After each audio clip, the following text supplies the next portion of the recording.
m'a motivé à participer à Like ton job, c'est que je me suis mis en fait à leur place lorsqu'on parlait du projet. Et au collège, j'avais un peu cette sensation et ce manque de vision sur ce que je veux faire plus tard. Et j'ai toujours voulu rêver, ou du moins aujourd'hui, je me dis que j'aurais adoré avoir des transmetteurs comme ça, passeurs un peu de passion, qui viennent me voir, qui viennent partager leur métier et leur passion, et qui m'expliquent en quoi est-ce qu'aujourd'hui ça vient dans leur quotidien.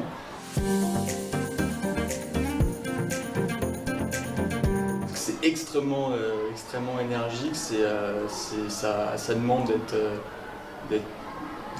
d'être au plein de ses moyens intellectuels et d'essayer de capter leur attention en permanence.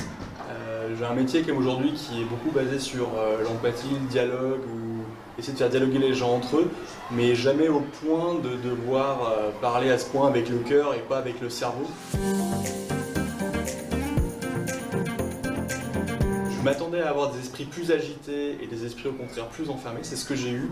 Par contre, j'ai été assez surpris du fait que ça puisse passer de l'un à l'autre aussi rapidement. Et en fait, ce qui est l'autre, c'est qu'ils se passent il se passe le bâton d'énergie entre eux.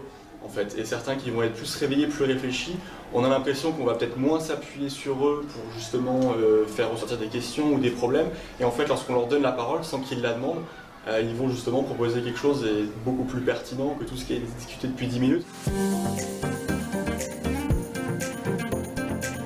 Je pense de garder cet esprit de critique et d'observation sur tout ce qui les entoure. En fait, se poser plein de questions, c'est une chose, mais aussi les partager avec les gens autour d'eux.